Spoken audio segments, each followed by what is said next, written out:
নমস্কার, আমি মোকাম্মেল হক, উজালা বাংলা নিউজ। আজ আমরা চলে এসেছি উত্তর 24 পরগনার হাড়োয়া বিধানসভার হাড়োয়া বিডিও অফিসে। হাড়োয়া ব্লক 2 যে বিডিও অফিস, সেই বিডিও অফিসে টোটাল হাড়োয়া বিধানসভার যে 13টি পঞ্চায়েত আছে, 13টি পঞ্চায়েতেরই আলাদা করে একটা ডেস্ক বসানো হয়েছে, আলাদা করে একটা টেবিল বসানো হয়েছে। যে ডেস্কে হাড়োয়া বিধানসভার 13টি অঞ্চলের যে কোনো অঞ্চলের ফর্ম ফিল আপ, যেটা রেজিস্ট্রেশন, যুবসাথীর যে রেজিস্ট্রেশন ফর্ম ফিল আপ, সে ডিরেক্টলি এখানে করতে পারে। শুধু তাই নয়, এখানে আরো দুটি পঞ্চায়েতের রেজিস্ট্রেশন ফর্ম ফিল আপ হচ্ছে। তার মধ্যে আছে গোপালপুর ওয়ান। তার পাশাপাশি টোটাল এই যে হাড়োয়া বিধানসভা, 294টি বিধানসভার মধ্যে একটি অত্যন্ত গুরুত্বপূর্ণ একটি বিধানসভা হাড়োয়া বিধানসভা।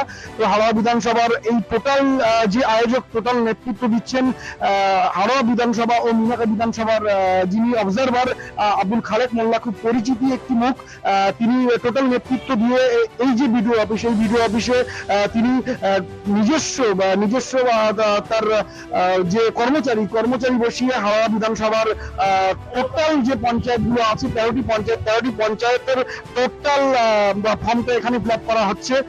শুধু তাই নয়, তার পাশাপাশি আমরা এটাও দেখছি যে আজকে তৃতীয় দিন, এই যে যুবসাথী প্রকল্পের তৃতীয় দিনেও আমরা দেখছি লম্বা লাইন আমরা দেখতে পাচ্ছি। যে হাওড়া বিধানসভার অন্তর্গত হাওড়া বিধানসভার যে হাওড়ার যে বেকার যুবক যুবতী, 21 থেকে 40 বছর বয়স পর্যন্ত যে বেকার যুবক যুবতী, তারা লম্বা লাইনে দাঁড়িয়ে খুব আনন্দে তারা ফর্ম ফিল আপ করছেন, রেজিস্ট্রেশন করাচ্ছেন, যাতে লক্ষ্মীর ভান্ডারের মতো যে আর্থিক সহযোগিতা রাজ্য সরকার করে চলেছে, সেই আনন্দে তারা এই ফর্ম ফিল আপের কাজগুলো তারা করে চলেছেন। হাওড়া বিধানসভার অবজারভার ও মীনাক্ষী বিধানসভার অবজারভার আব্দুল খালেক মোল্লার নেতৃত্বে টোটাল বিষয়টি খুব সুন্দর করে এখানে সাজানো হয়েছে। হাওড়া বিডিও অফিসে, হাওড়া ব্লক বিডিও অফিসে খুব সুন্দর করে সাজানো হয়েছে। টোটাল চিত্রটা আপনাদের সামনে তুলে ধরার চেষ্টা করছি।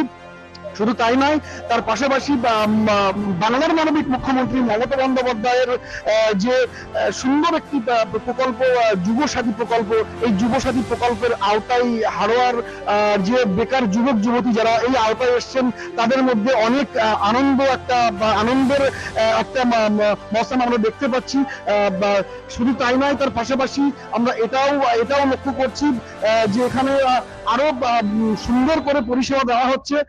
পাশাপাশি আমি চেষ্টা করব দু একজনের থেকে জানার, যারা এই আওতায় আসছে, এই যে যুবসাথীর যে আওতায় আসছে, তাদের সঙ্গে আমরা কথা বলে সরাসরি জানার চেষ্টা করব যে তারা নিজেরা কতটা খুশি, কতটা আনন্দের মধ্যে আছেন।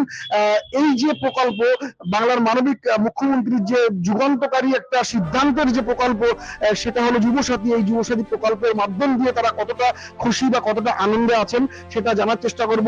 তো তাই নয়, পাশাপাশি আব্দুল খালেক মোল্লার নেতৃত্বে টোটাল হাওড়া যে এই যে বিডিও অফিস, এই বিডিও অফিসের টোটাল যে পরিকাঠামো, যা কিছু আমরা সুন্দর করে দেখছি যে আলাদা করে এখানে হাওড়া বিধানসভার জন্য আলাদা ডেস্ক বসানো হয়েছে বিডিও অফিসের মধ্যে।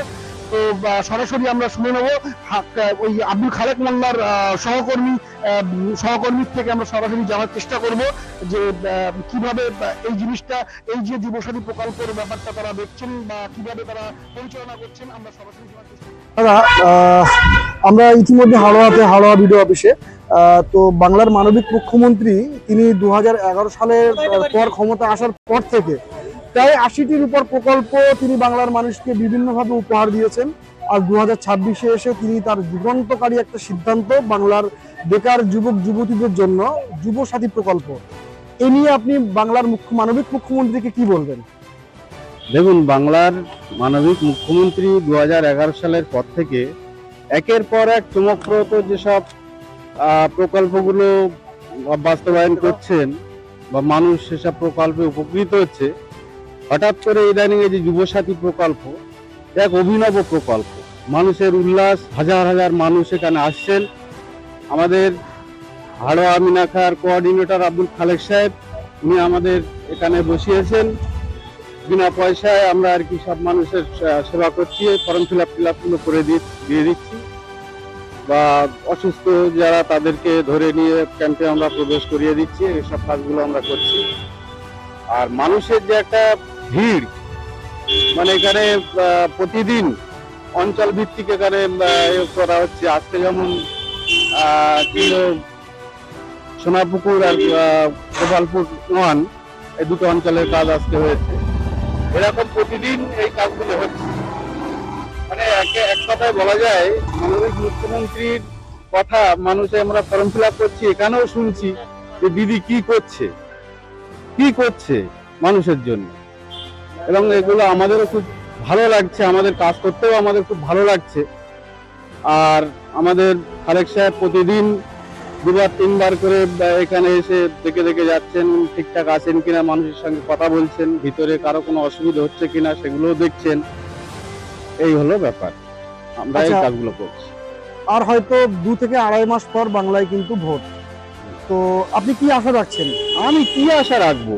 এতে বিরোধী যারা ভাবছে যে আমরা ভোটে জিতবো বা আমরা, একেবারে হাস্যকর ব্যাপার।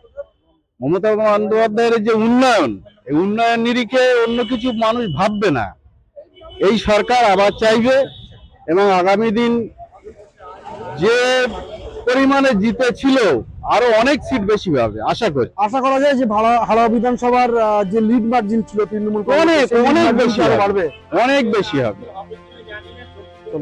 আমরা অনেক বেশি আশা করছি। যা মার্জিন ছিল তা ছাড়াও অনেক বেশি মার্জিনই আমাদের মিনাখা বা হাওড়া বিধানসভা জিতছে। আচ্ছা দাদা, আপনার নাম ও আপনার পরিচয়? আমার নাম মোহাম্মদ ইনামুল।